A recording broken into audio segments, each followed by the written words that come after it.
ओम शम शनिश्चराय नमः। शनिदेव व्रत कथा।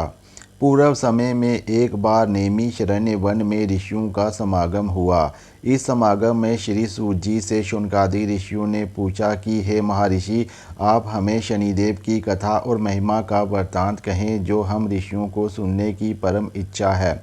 सूत जी ने कहा, हे ऋषियों, शनि महाराज को कौन नहीं जानता। इनकी शक्ति सृष्टि के कण कण में व्याप्त है। एक शनि महाराज ही ऐसे देवता हैं जिनकी एक ही अशुभ दृष्टि पर समस्त सृष्टि राख के ढेर में बदल सकती है।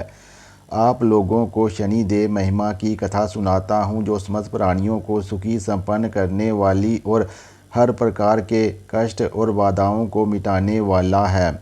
विक्रमी संबंध के आरंभ काल से 5702 वर्ष पूर्व चंद्रवंशी राजा जयाति के वंश में गंधर्वपाल नामक एक महाप्रतापी राजा हुआ था। उसकी पत्नी योग सिद्धा एक साध्वी, पतिपरायण और विदुषी स्त्री थी। राजा ने चंद्रमा और मंगल की दशा में समस्त उत्तराखंड के राजाओं को अपने अधिकार में कर लिया। जब शनि की बारी आई तो जोशियों ने राजा को समझाया और शनि की शांति के लिए दान व्रत करने की सलाह दी, किंतु हठी और अभिमानी राजा ने किसी की बात नहीं सुनी, उल्टा सभी को खरी खोटी सुनाई। इस पर शनिदेव और भी क्रोधित हो गए। तब राजा पर चारों ओर शत्रुओं ने आक्रमण कर दिया। राजा की नगरी शत्रुओं के अधिकार में हो गई। वह अपनी सेना सहित वीरगति को प्राप्त हुआ। राजा के मृत्यु के बाद उसका पुत्र धर्मपाल व पत्नी योग सिद्धा नगर को त्याग कर किसी तरह बच निकले। अनेक वर्षों तक वह वन वन भटकते रहे। वह कंद मूल फल खाते, कंदराओं में रहते व घास फूस पर विश्राम करते। अंत में एक दिन चांडल्य मुनि के आश्रम में जा पहुँचे। महर्षि ने उन्हें अपने आश्रम में आश्रय दिया तथा योग बल से उनकी दुर्दशा का कारण ज्ञात किया।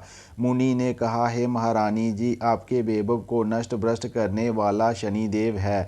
उन्हीं के प्रकोप से ही आप लोग कष्ट पा रहे हैं। अतः आप मेरी बात मानकर शनिदेव की पूजा और व्रत करना आरंभ करें। निश्चय ही इससे आपके सभी कष्टों का निवारण हो सकेगा। राजकुमार और महारानी ने मुनि की आज्ञा को शिरोधार्य कर उसी दिन से शनिवार का व्रत करना आरंभ कर दिया।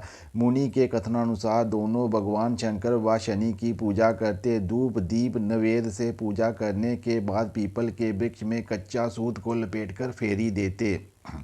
इसके बाद आरती व दंडवत करके प्रसाद चढ़ाते और लोगों को उसका वितरण कर स्वयं भी प्रसाद खाते। शनिवार को एक ही समय भोजन करते और महावीर जी के सहस्त्र नामों का उच्चारण करते थे। 16 शनिवार का व्रत करने के बाद ही उन्हें कुछ चमत्कार दृष्टिगोचर होने लगा। एक दिन राजपुत्र अपनी माँ के पास बैठा था।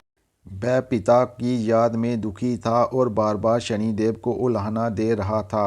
तभी शनिदेव प्रकट होकर राजकुमार के सिर को सहलाने लगा। शनि ने कहा, बेटा, तू बहुत ही ज्ञानवान है। मैं तुझसे प्रसन्न हूँ। तुम जो चाहो मुझसे मांग लो। राजपुत्र ने कहा, प्रभु, आप मुझे 3 वरदान देने की कृपा करें। शनिदेव ने कहा, अमस्तु। राजकुमार ने कहा, आप पहला वरदान मुझे ये दें कि मैं अपने पिता को प्राप्त कर सकूं, अर्थात वह पुनः जीवित हो जाएं। वह आपके प्रकोप के कारण ही मृत्यु के ग्रास बने हैं। यदि आप किसी को मार सकते हैं तो जिलाने का अधिकार भी आपके पास है। दूसरा वरदान, मैं आपसे ये चाहता हूँ कि मेरे पिता का राज्य पुनः मिल जाए और वह चक्रवर्ती राजा हों।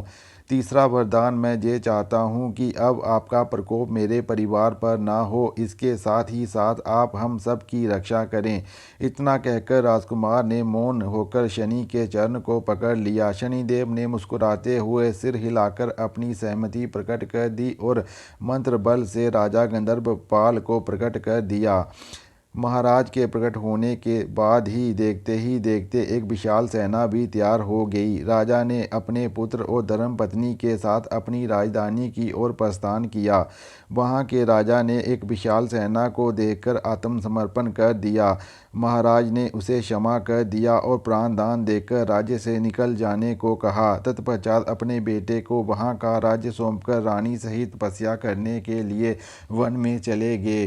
राजा धर्मपाल के बेट से विश्व के सभी राजाओं ने उनकी अधीनता स्वीकार कर ली और उन्हें चक्रवर्ती राजा स्वीकार किया।